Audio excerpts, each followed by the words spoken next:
ഞാൻ ഈ സാരി മുകളിൽ ചെന്ന് കഴുകിയിട്ട് വരാം. ആകെ നനഞ്ഞു. ആ ശരി ചേച്ചി.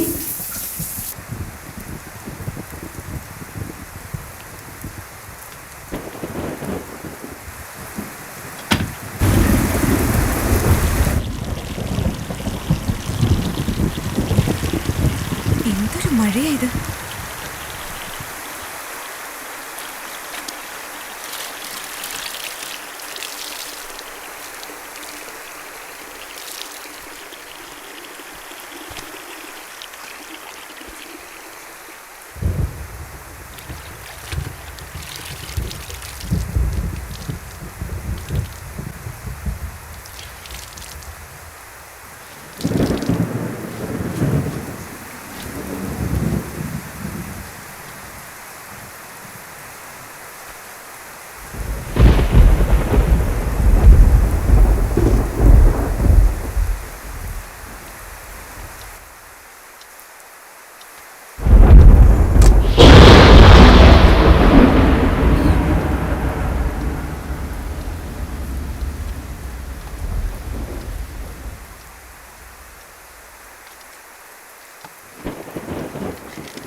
ഈ നശിച്ച മഴ ഇപ്പൊ എവിടുന്ന് വന്നു?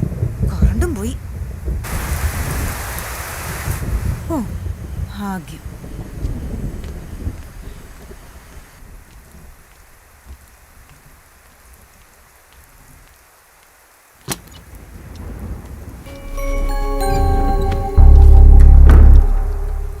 മീര,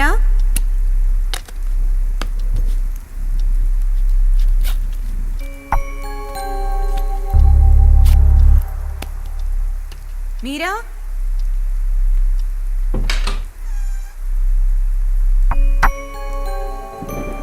ഇവിടുത്തെ എവിടെ പോയി?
ചേട്ടാ, മീര ഇങ്ങോട്ടെങ്ങാനും വന്നിരുന്നോ?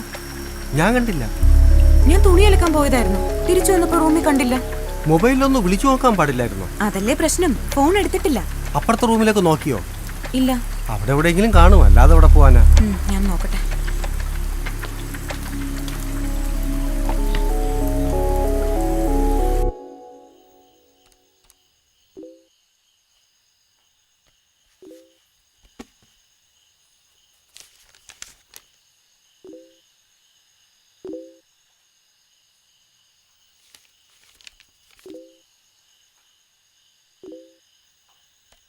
എത്ര പേരുണ്ട് ഇപ്പൊ ഓൺലൈൻ?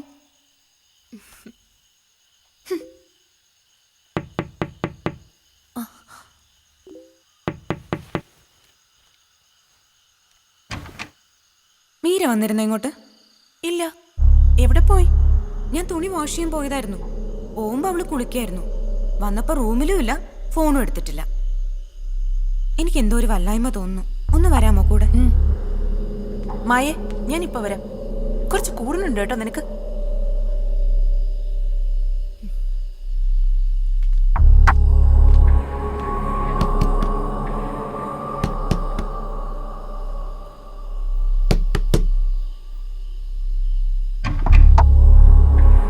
മീര വന്നിരുന്നോ ഇങ്ങോട്ട്? ഇല്ല. എന്തേ? ഞാൻ വാഷ് ചെയ്ത് വന്നപ്പോ കണ്ടില്ല റൂമില്. എന്താ പറ്റിയെന്നറിയില്ല. ഒന്ന് വരൂ, ആ, ഒന്ന് നോക്കാം.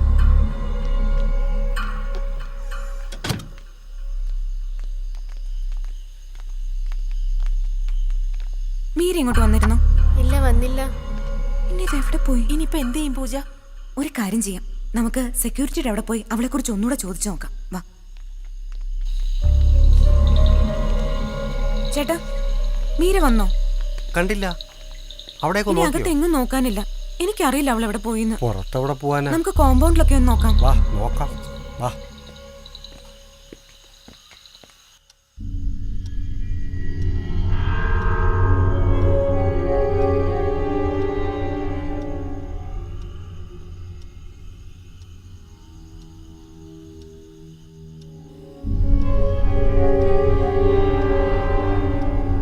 ഇനി കൂടുതലൊന്നും ആലോചിക്കാനില്ല പൂജ.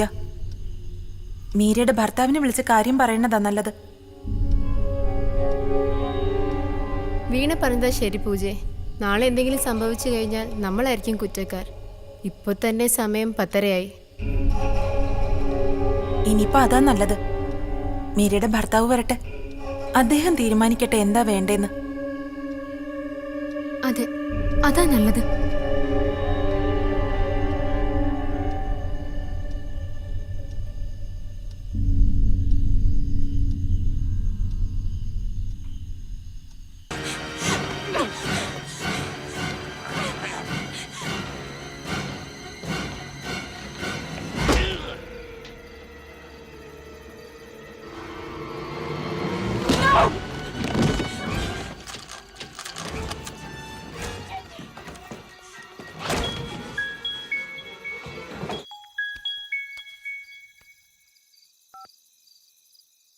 ഹലോ,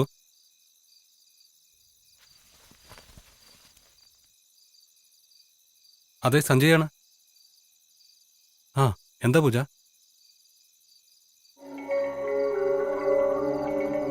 നിങ്ങളോടൊന്നും പറഞ്ഞില്ലേ എവിടെ പോകുന്നോ അങ്ങനെ എന്തെങ്കിലും?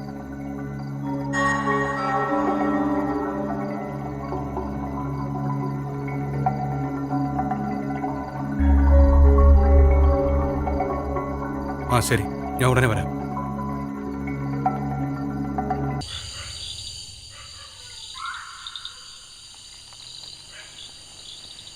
സഞ്ജയ് എല്ലാ ആഴ്ചയും മീരെ കാണാൻ വരാറുണ്ടോ? ഇല്ല, ശനിയാഴ്ച അവള് വീട്ടിലേക്ക് വരും.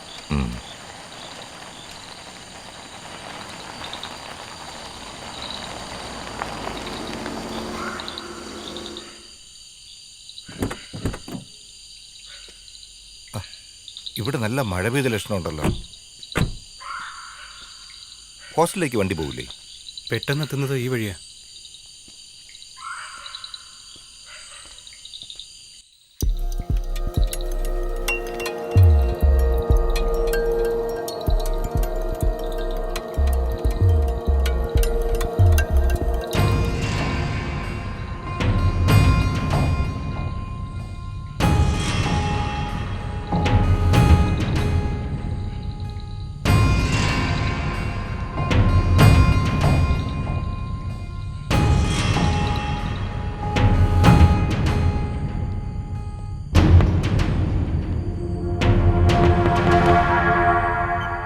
സാർ, ഇതാ പൂജ.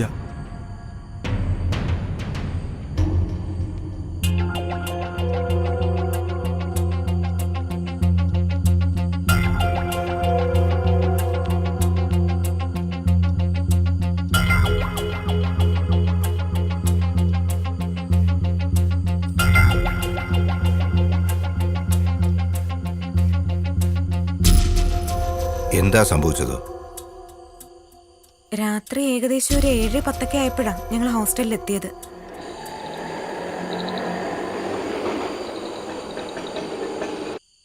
കനത്ത മഴയുണ്ടായിരുന്നു.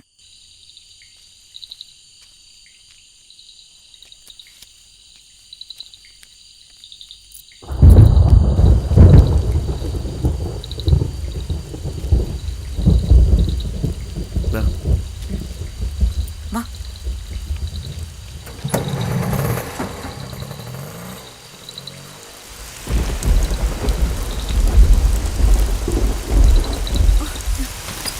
എടാ ഞാൻ നനയുന്നു. എപ്പോ ഞാൻ കൂടെ എടുക്കാതിരുന്നു അന്ന് കൃത്യമായി മഴയും പെയ്യും. ചേട്ടനായിരിക്കും.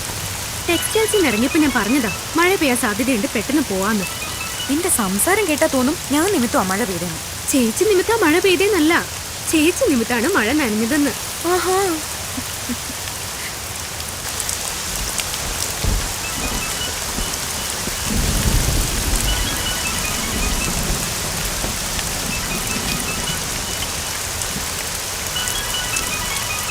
ഹലോ. ആ, എനിക്ക് കാശ് കിട്ടിയില്ല. അവരോട് കുറച്ച് ദിവസം കഴിഞ്ഞ് വരാൻ പറ. ആ ശരി, ഞാൻ കുറച്ച് കഴിഞ്ഞിട്ട് വിളിക്കാം. ഇവിടെ ഭയങ്കര മഴയാ. ആ വിളിക്കാമെന്ന്. ആ ശരി. ആ എത്തിയോ? എവിടെ പോയിരുന്നു? എന്താ വൈകിയത്? ടെക്സ്റ്റൈൽസിൽ നിന്ന് ഇറങ്ങാൻ അല്പം വൈകി ചേട്ടാ. ആ കറണ്ട് വന്നും പോയി ഇരിക്കുക. നന്നായിട്ട് ഇടിയും വെട്ടുന്നുണ്ട്. എമർജൻസി ഉണ്ടെങ്കിൽ എടുത്തു വെച്ചോ.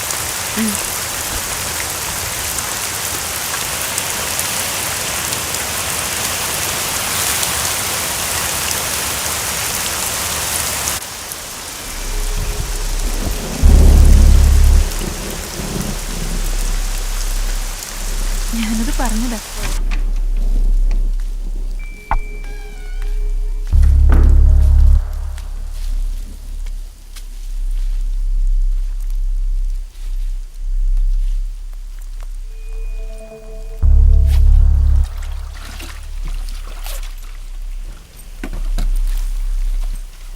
മുറിയിലെത്തിയില്ല. അതിനു മുമ്പ് അവള് ബാത്റൂമിൽ കയറിയോ?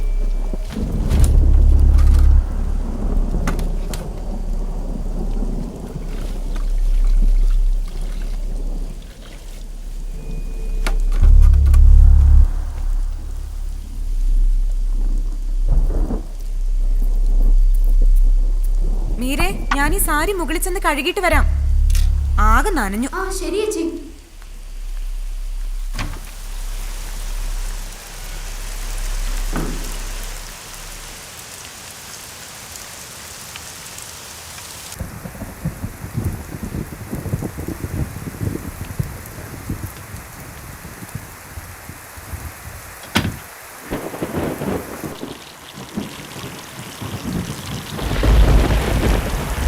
എന്തൊരു മഴയാ ഇത്.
മഴ ഇപ്പൊ എവിടുന്ന് വന്നു? കറണ്ടും പോയി.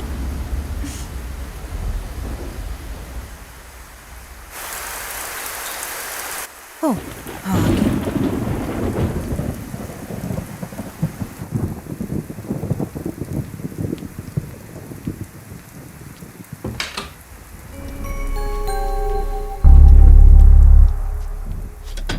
മീര,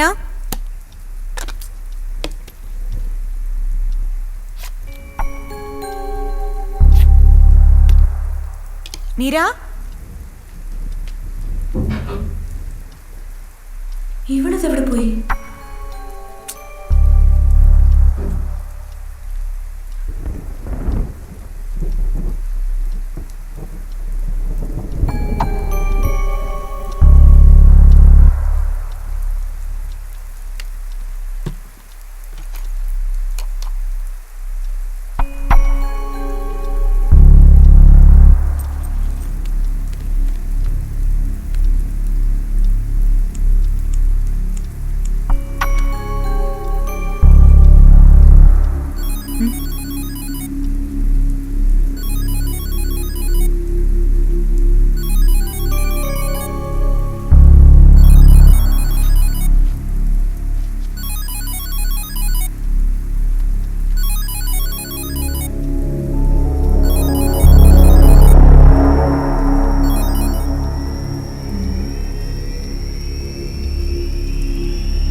അതിനുശേഷം എല്ലാ റൂമിലും പോയി അന്വേഷിച്ചു.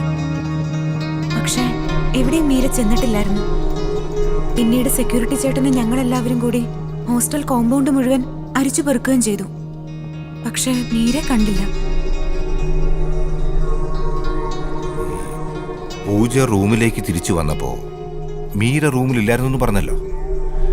പുറത്തുനിന്ന് ആരെങ്കിലും റൂമിനകത്ത് വന്ന ലക്ഷണം വല്ലതും കണ്ടിരുന്നോ? ക്ലോക്ക് ടേബിളിന് മേലെ വീണ് കിടക്കുമായിരുന്നു. പിന്നെ മീരയുടെ ഫോൺ കട്ടിലിനടിയെന്നാ കിട്ടിയത്. വേറെ പ്രത്യേകിച്ചൊന്നും കണ്ടില്ല സർ.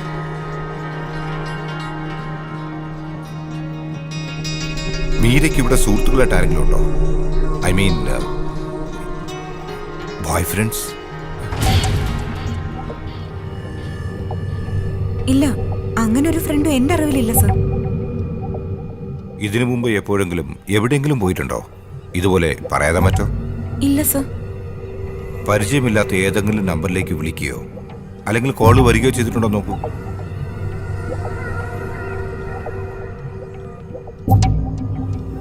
ഇല്ല, അങ്ങനെ ആരും തന്നെ വിളിച്ചിട്ടില്ല. ഹോസ്റ്റലെത്തിയ ശേഷം പൂജ റൂമിലേക്ക് വന്ന് കയറുമ്പോൾ അവിടെ രണ്ടുപേരും സംസാരിച്ച് നിൽപ്പുണ്ടായിരുന്നു പറഞ്ഞല്ലോ.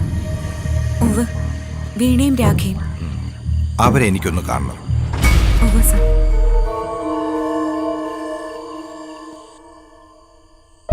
ആസ് പെർ മൈ കൺക്ലൂഷൻ, നിങ്ങൾ രണ്ടുപേരുമാണ് മീരയെ അവസാനമായി കണ്ടത്.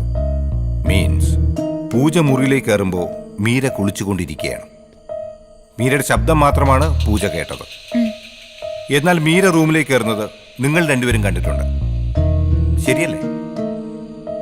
അതെ.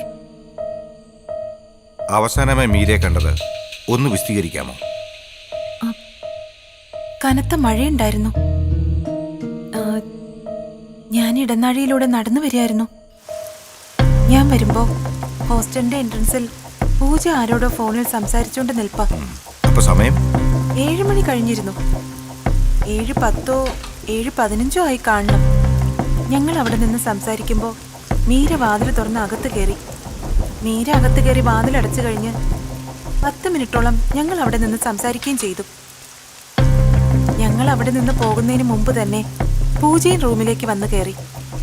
പൂജ അകത്ത് കയറി ഒരു 5 മിനിറ്റ് കൂടി കഴിഞ്ഞു കാണണം. ഞങ്ങൾ രണ്ടുപേരും പോവുകയും ചെയ്തു. അകത്ത് കയറിയ പൂജ പിന്നെ വാഷിങ്ങിനായി പോയത് നിങ്ങൾ പോയതിന് ശേഷമാണോ? ആണ് സർ. കാരണം പൂജ ഇറങ്ങിപ്പോയത് ഞാൻ കണ്ടിരുന്നില്ല. പക്ഷേ ഞാൻ ഇവരെ രണ്ടുപേരെയും കണ്ടിരുന്നു. ഞാൻ വാഷിങ്ങിനായി പോകുമ്പോൾ വീണ എൻ്റെ മുമ്പിൽ കുറച്ച് ദൂരത്തായി പോകുന്നുണ്ടായിരുന്നു. രാഖിയാവട്ടെ ഞാൻ വന്ന ഭാഗത്തേക്കും. പൂജ പറഞ്ഞത് ശരിയാ. ഇവർ നിങ്ങളെ കണ്ടിരിക്കാൻ വഴിയില്ല. രാഖിക്ക് എന്താ പറയാനുള്ളത്? വീണയും പൂജയും പറയുന്നത് ശരി തന്നെയാകണം. മീര മുറിയിലേക്ക് വരുമ്പോൾ ഞാൻ മീരയ്ക്ക് പിറകിലായി വരികയായിരുന്നു. വീണ പറഞ്ഞതുപോലെ ഞങ്ങൾ കുറച്ചു നേരം അവിടെ നിന്ന് സംസാരിച്ചു. അത് കഴിഞ്ഞ് പോവുകയും ചെയ്തു. പൂജ വാഷിങ്ങിനായി ഇറങ്ങി പോകുന്നത് ഞാനും കണ്ടിരുന്നില്ല. മീര രാഖിയെ കണ്ടിരുന്നോ? കണ്ടിരുന്നു, പക്ഷേ നല്ല ദൂരത്തിലായിരുന്നു ഞങ്ങൾ. പൂജ മുറിയിൽ നിന്ന് ഇറങ്ങുന്നതിന് തൊട്ടു മുമ്പാകണം ഞങ്ങൾ അവിടെ നിന്ന് പോയത്.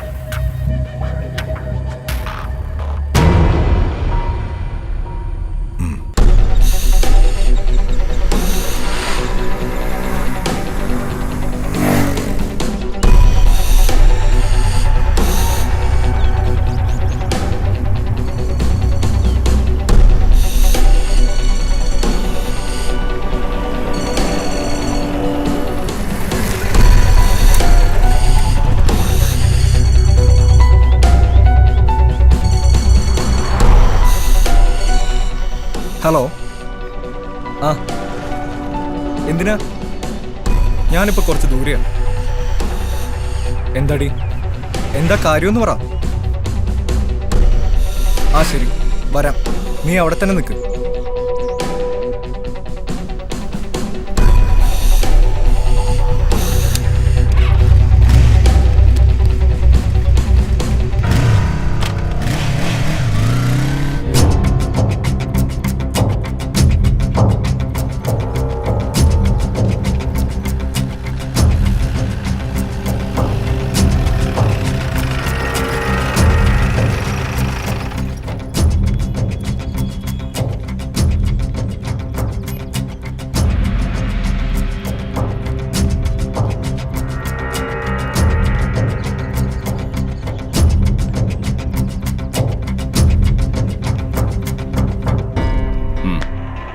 ആൾ എതിർപ്പോലതും കാണിച്ചോ? ഇല്ല സർ. എങ്ങനെയാ കിട്ടിയത്? പുള്ളിക്കാരൻ്റെ ഗേൾഫ്രണ്ടിനെ കൊണ്ട് വിളിപ്പിച്ചു.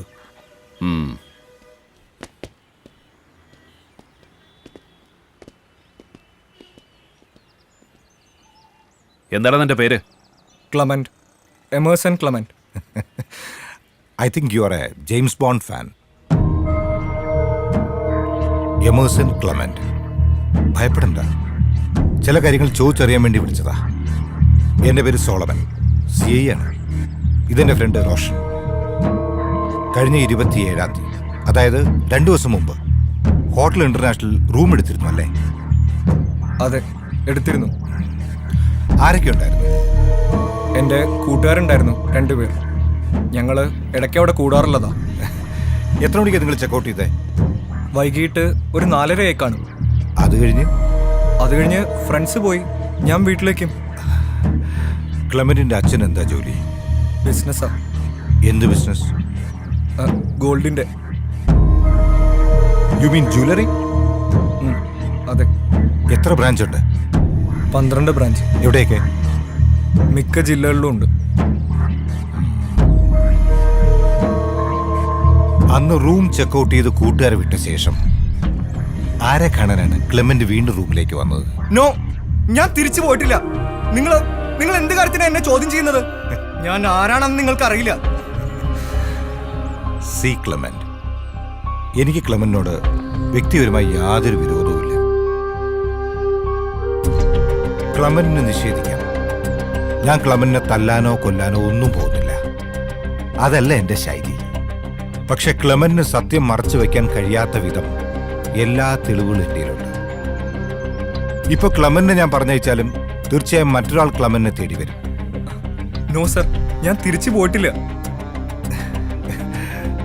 റോഷൻ, ആ കോൾ ഡീറ്റെയിൽസ് തരും. ഇത് 27-ാം തീയതി ക്ലെമന്റ് വിളിച്ചതും ക്ലെമന്റിന് വന്നതുമായ കോൾ ഡീറ്റെയിൽസ് ആണ്.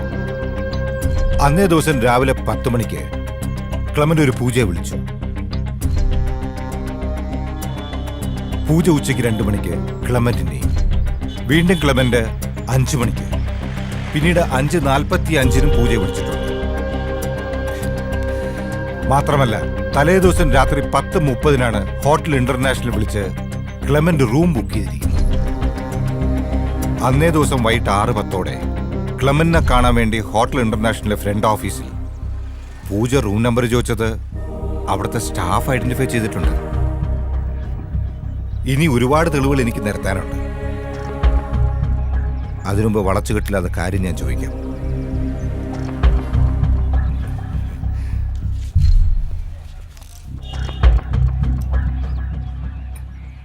എന്താണ് ക്ലെമന്റും പൂജയും തമ്മിലുള്ള ബന്ധം?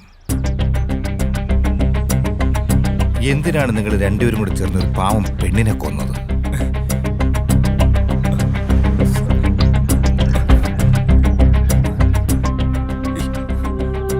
പൂജ ഉപയോഗിക്കുന്ന ഓർണമെന്റ്സിലെല്ലാം നിങ്ങളെ ജൂവലറിയുടെ മാർക്കുണ്ട്.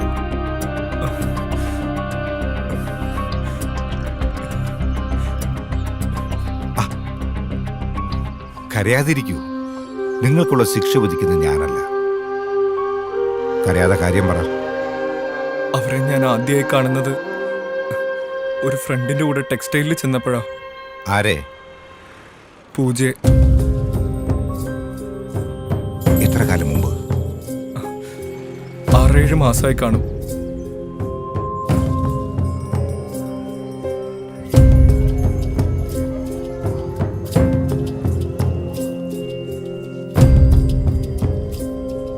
ആദ്യത്തെ കാഴ്ചയിൽ തന്നെ അവരോടൊരടുപ്പം തോന്നി. അവർക്കും എന്നോടൊരു താല്പര്യമുള്ളതുപോലെ എനിക്ക് ഫീൽ ചെയ്തു.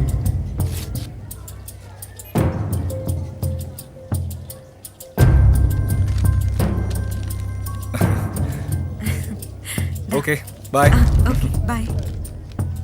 പിന്നീട് അവരെ കാണാൻ ഞാൻ പലപ്പോഴും അവിടെ പോയി തുടങ്ങി.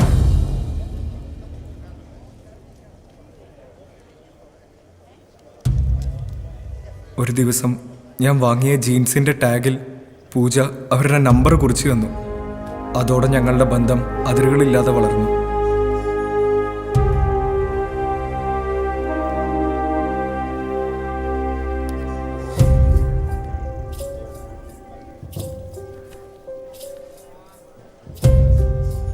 പിന്നീട് ഞാൻ കാശുള്ള കുടുംബത്തിനാണെന്ന് മനസ്സിലാക്കിയതോടെ അവരെന്നോട് കാശ് ചോദിച്ചു തുടങ്ങി. ഞാൻ കൊടുക്കുകയും ചെയ്തു. സാറ് പറഞ്ഞതുപോലെ കുറേ ഓർണമെന്റ്സ് ഞാൻ അവർക്ക് സമ്മാനമായിട്ടും കൊടുത്തിരുന്നു. പിന്നീട് പതിയെ പതിയെ അവർ എന്നോട് ചോദിക്കുന്ന സംഖ്യയുടെ വലുപ്പം കൂട്ടിത്തുടങ്ങി. ഒരു തവണ അവരെന്നോട് വാങ്ങിച്ചെടുത്തത് 1,00,000 രൂപയായിരുന്നു.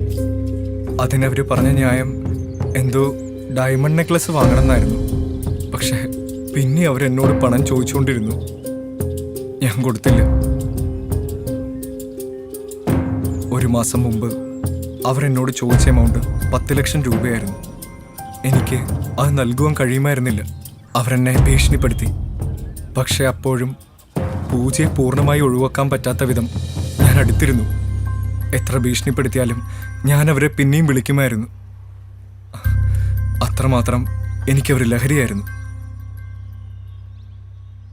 വീണ്ടും വീണ്ടും അവർ പണം ചോദിച്ചപ്പോൾ അത്ര വലിയൊരു സംഖ്യ കൊടുക്കാൻ പറ്റില്ല എന്ന് ഞാൻ തീർത്തു പറഞ്ഞു. അതോടെ അവർ അടവ് മാറ്റി.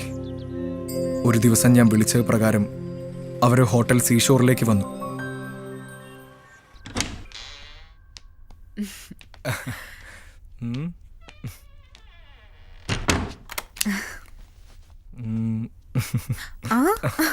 ആദ്യം പോയി കുളിച്ചിട്ടോ. നോ. നടക്ക. അവിടെ വെച്ച് അവരെന്നെ ചതിച്ചു. ഞാനറിയാതെ ഞങ്ങൾ തമ്മിലുള്ള റിലേഷൻഷിപ്പ് അവർ മൊബൈലിൽ പകർത്തി. പണത്തിന് വേണ്ടി മാത്രമായി, അത് നേടാനുള്ള ഒരു ഉപകരണമായി അവരെന്നെ ഉപയോഗിച്ചു.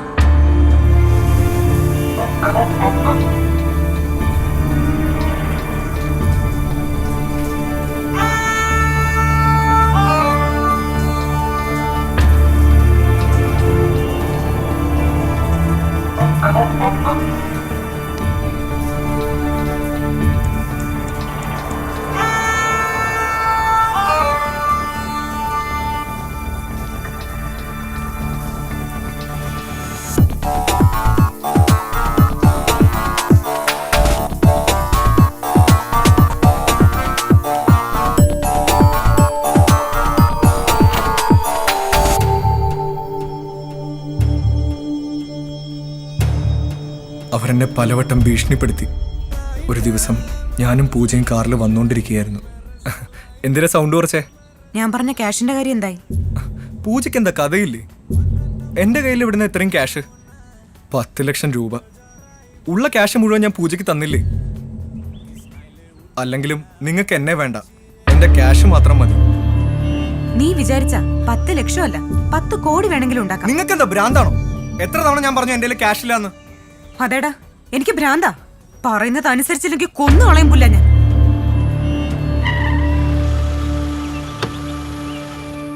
ഇറങ്ങടാ.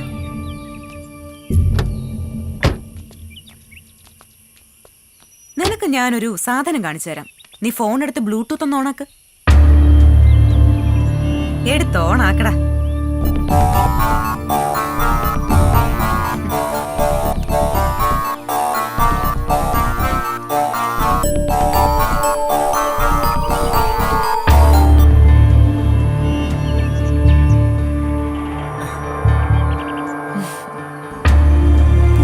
ചതിക്കരുത്, അത് ഡിലീറ്റ് ചെയ്ത് കളയണം. ഇല്ല ഞാൻ ആത്മഹത്യ ചെയ്യേണ്ടി വരും. നിന്നോട് ഞാൻ മര്യാദക്കല്ലേ കഴിഞ്ഞ 1 മാസമായി ക്യാഷ് ചോദിച്ചത്? അപ്പൊ നിന്റെ കയ്യിൽ ക്യാഷ് ഇല്ല. പറ, എപ്പോ തരും? തരാം പൂജ, ക്യാഷ് ഞാൻ തരാം. ആരോടെങ്കിലും കടം മേടിച്ചിട്ടാണെങ്കിൽ തരാം. ആ ഡിലീറ്റ് ചെയ്യും. ക്യാഷ് എപ്പോ തരുന്നു അന്ന് നിനക്ക് ഞാൻ ഈ ഫോൺ തന്നെ തരും. നീ തന്നെ ഡിലീറ്റ് ചെയ്ത് കളഞ്ഞു. തൽക്കാലം ഇത് ഈ ഫോണിൽ തന്നെ കിടക്കട്ടെ. ഞാൻ ആരെയും കാണിക്കില്ല. പ്ലീസ് പൂജ, ഇത് ആർക്കും സെൻഡ് ചെയ്യരുത്. ഇല്ലടാ. പിന്നൊരു കാര്യം, എന്നെ പറ്റിക്കാവുന്ന എന്റെ മോൻ കരുതണ്ട. എനിക്ക് എന്റെ മാനം പുല്ല. ഞാൻ എങ്ങനെയുള്ളവളാണെന്ന് എന്റെ ഭർത്താവിനറിയാം. ക്യാഷ് അത് കൊണ്ട് കൊടുത്താ എന്റെ ചേട്ടൻ ഹാപ്പിയാ. അപ്പൊ മോൻ പറ, എപ്പോ തരും ക്യാഷ്? തരാം, എങ്ങനെയെങ്കിലും ഞാൻ തരാം. പക്ഷെ കുറച്ചു ദിവസത്തെ സമയം തരണം. Very good. അവസാനമായി ഒരു കാര്യം കൂടി, പറഞ്ഞ പൈസ തന്നില്ലെങ്കിൽ പൊന്നു മോനെ എല്ലാ പോൺ സൈറ്റുകളിലും ഇത് വരും. Son of jewellery owner Clement എന്ന ടൈറ്റിലോട് കൂടി. അത് വേണോ വേണ്ടോ എന്ന് തീരുമാനിക്കുക. പൂജ,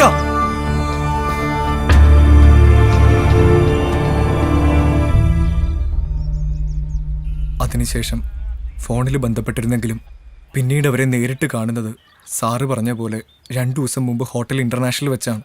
ആവശ്യപ്പെട്ടതുപോലെ 10 ലക്ഷം രൂപ കൊടുക്കാമെന്ന് പറഞ്ഞിട്ടാ ഞാൻ അവരെ വിളിച്ചു വരുത്തിയത്. ഡ്യൂട്ടി കഴിഞ്ഞ് വൈകിട്ട് വരാമെന്ന് പൂജ പറയുകയും ചെയ്തു. എത്ര മണിക്കാണ് പൂജ വന്നത്? 6 മണി കഴിഞ്ഞ് കാണും. റൂമിൽ വന്ന ഉടനെ അവർ ക്യാഷ് ചോദിച്ചു. It's a calculated risk he takes when he plays that. He's done it again. This time it's gone all the way. Up go the arms of Peter Parker.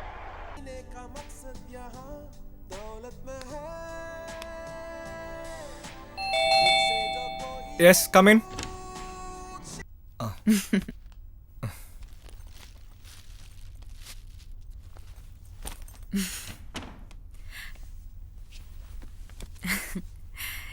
എനിക്കറിയാം 10 ലക്ഷം നിനക്ക് അത്ര വലിയ കാര്യമൊന്നും അല്ലാന്ന്. ഒരു കാറ് വാങ്ങണമെന്ന് ചേട്ടൻ പറയാൻ തുടങ്ങിയിട്ട് കുറേയായി.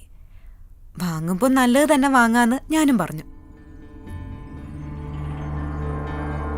പെട്ടെന്നതാ, പിന്നീട് വിശദമായിട്ട് കാണാം. ഞാൻ ഒറ്റയ്ക്കല്ല, എൻ്റെ ഒരു ഫ്രണ്ട് പുറത്ത് കാത്തു നിൽപ്പുണ്ട്. വേഗം പോണം. എന്താടാ, എന്തുപറ്റി നിനക്കൊരു വല്ലായ്മ പോലെ? അത് ക്യാഷ് റെഡിയായില്ല, വിചാരിച്ച പോലെ കിട്ടിയില്ല. നിന്നോട് എത്ര പ്രാവശ്യം പറഞ്ഞു, നീ എന്നെ കളിപ്പിക്കല്ലേ? ഇനി നിനക്ക് ചാൻസ് ഇല്ല. എന്താ ചെയ്യേണ്ടെന്ന് എനിക്കറിയാം. ആ മീര, ഞാൻ ദാ എത്തി. നീ ഒരു ഓട്ടോ വിളിച്ചോ.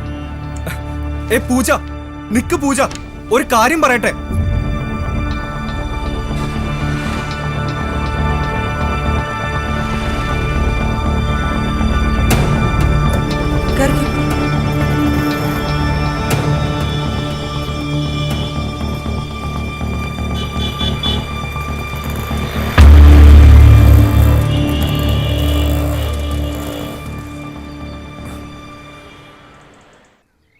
താൻ ഒരു കാര്യം ചെയ്യും, ബുക്കും പേപ്പറുമായിട്ട് നാളെ വന്ന് കണ്ടാൽ മതി. ശരി സാർ.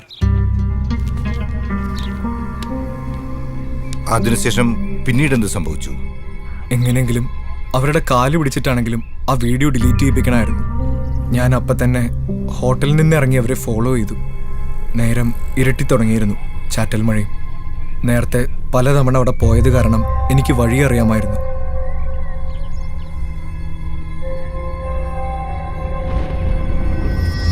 പക്ഷെ ബൈക്കിൽ വന്നുകൊണ്ടിരുന്നപ്പോൾ എങ്ങനെയെങ്കിലും അവരെ കൊന്നു കളഞ്ഞാലേ ഈ പ്രശ്നം അവസാനിക്കുകയുള്ളൂ എന്ന് മനസ്സ് തോന്നി.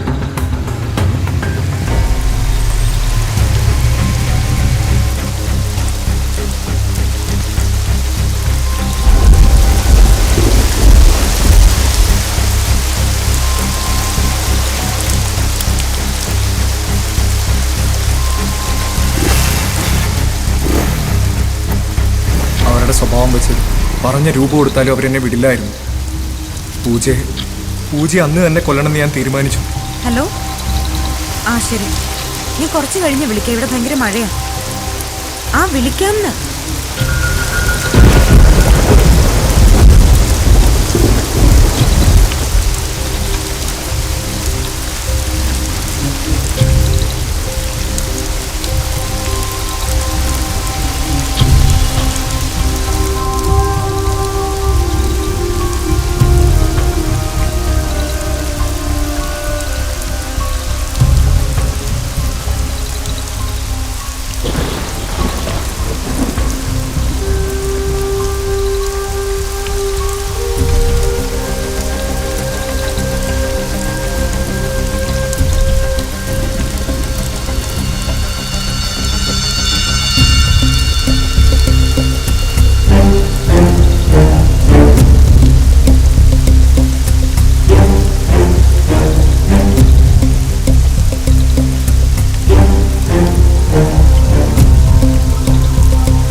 അറിയാതെയല്ല ഞാൻ മീരയെ കൊലപ്പെടുത്തിയത്. കറണ്ട് പോയത് കാരണം ആളെ ഞാൻ തിരിച്ചറിഞ്ഞില്ല. പൂജ റൂമിനകത്ത് കയറുന്നത് ഞാൻ കണ്ടതാ. അവരുടെ സാരിയും ബാഗും കൊടയും ഉൾപ്പെടെ എല്ലാം റൂമിനകത്ത് ഉണ്ടായിരുന്നു. എന്തിന്, പൂജയുടെ കയ്യിലുണ്ടായിരുന്ന ആ വെള്ള പ്ലാസ്റ്റിക് കവർ പോലും റൂമിൽ കയറുന്നതിന് മുമ്പ് ഞാൻ കണ്ടതാ. പിന്നീട് അവരെങ്ങോട്ടാ പോയെന്ന് അറിയില്ല. ബാത്റൂമിനകത്ത് പൂജ തന്നെയാണെന്ന് ഞാൻ ഉറപ്പിച്ചു. കറണ്ട് വന്നപ്പോഴാണ് ആള് മാറിപ്പോയെന്ന് ഞാൻ തിരിച്ചറിഞ്ഞത്. അപ്പോഴേക്കും അവര് മരിച്ചിരുന്നു. Then where is Meera? എവിടെ മീര? എവിടെ? കൊല്ലപ്പെട്ട മീരയുടെ ബോഡി നമുക്ക് ഇതുവരെ കണ്ടെത്താൻ കഴിഞ്ഞിട്ടില്ല. ബോഡി നീ എന്ത് ചെയ്തു? പെട്ടെന്ന് ആരും അന്വേഷിക്കാതിരിക്കാനാ ബോഡി ഞാൻ അവിടുന്ന് മാറ്റിയത്. ഡെഡ് ബോഡി കോമ്പൗണ്ടിനടുത്തുള്ള ഉപയോഗിക്കാതെ കിടക്കുന്ന പഴയ വാട്ടർ ടാങ്കിനടുത്ത് ഉപേക്ഷിച്ചു. ആ വാട്ടർ ടാങ്ക് നീ എങ്ങനെ കണ്ടുപിടിച്ചു? ഞാൻ മുമ്പ് പൂജയെ കാണാൻ പലതവണ ഹോസ്റ്റലിൽ വന്നിരുന്നു. അങ്ങനെ ആ വഴിയും പരിസരമൊക്കെ എനിക്ക് അറിയാമായിരുന്നു. റോഷൻ, നമുക്ക് ഉടനെ ഹോസ്റ്റലിൽ പോകണം. ആരത്തെങ്കിലും പറഞ്ഞ് അല്പം കഴിഞ്ഞിട്ട് ഇയാളെ ഹോസ്റ്റലിൽ കൊണ്ടുള്ള ഏർപ്പാട് ചെയ്യണം. ഓക്കെ.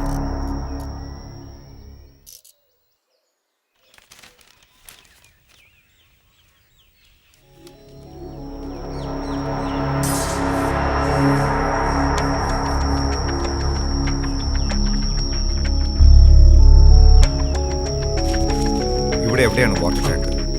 ഇവിടെ പുറയിലാണ് സാർ. ഒന്ന് കാണിച്ചേ. ഓ,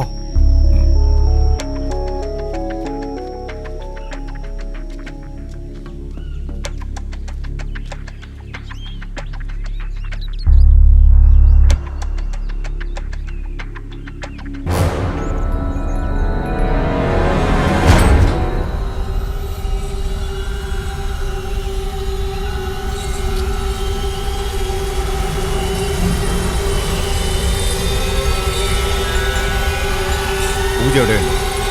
ഇവിടെ ഉണ്ട്, വിളിക്കാം.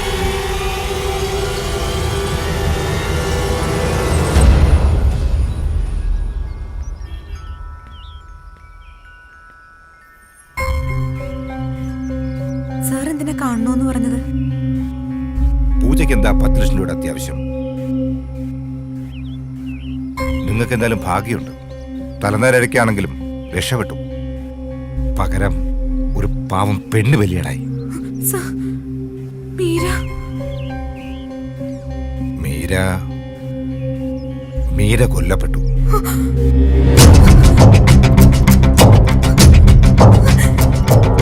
കൊന്നതാരെന്നറിയണ്ടേ? Clement, Emerson Clement. നിങ്ങളാണ് അവൻ നോട്ട് കിട്ടുന്നത്. കറണ്ട് പോയത് കാരണം ആള് മാറി.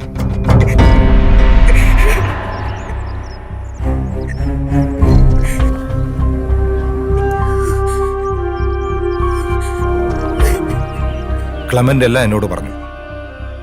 ഇപ്പോൾ പോലീസ് കസ്റ്റഡിയിലുണ്ട്. നിങ്ങൾ മൊബൈൽ ഫോണിൽ ഷൂട്ട് ചെയ്തുൾപ്പെടെ എല്ലാ കാര്യങ്ങളും ക്ലെമന്റ് പോലീസിനോട് തുറന്നു പറഞ്ഞ് കുറ്റസമ്മതം നടത്തി.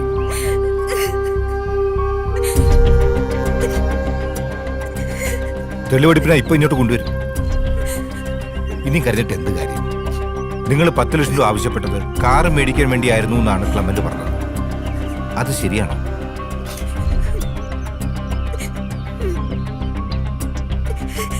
ഈ ബന്ധം നിങ്ങളെ ഭർത്താവിന് അറിയായിരുന്നു? അറിയാമായിരുന്നു. അദ്ദേഹത്തിന് കാശ് കൊടുത്താൽ മതി, വേറൊന്നും ചോദിക്കാറില്ല. എന്തെല്ലാം തരം ഭർത്താക്കന്മാരാണ് നാട്ടിൽ. അതിരിക്കട്ടെ, നിങ്ങൾ എന്തിനാ മെറിനെ കൊണ്ട് കള്ളം പറയിപ്പിച്ച്? മീര കൊല്ലപ്പെട്ട വിവരം എനിക്കറിയില്ലായിരുന്നു സർ. മീരെ കാണാതായതുമായി ബന്ധപ്പെട്ട അന്വേഷണം മുന്നോട്ട് പോകുമ്പോൾ ഒരുപക്ഷെ ക്ലെമന്റുമായുള്ള എന്റെ ബന്ധം പുറത്തറിയുമെന്ന് ഞാൻ ഭയന്നു. മെറിൻ അറിയായിരുന്നു ക്ലെമന്റുമായുള്ള അടുപ്പം? മെറിനും മീരയ്ക്കും അറിയായിരുന്നു. പക്ഷെ അത് സാമ്പത്തിക ഇടപാടുകളിലേക്ക് നീങ്ങിയത് അവർ അറിഞ്ഞിരുന്നില്ല. You have got a brilliant brain, but use it for something good.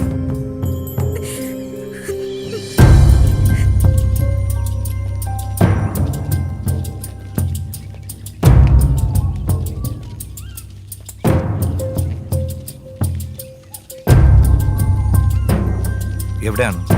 അവിടെയാണ് സാർ.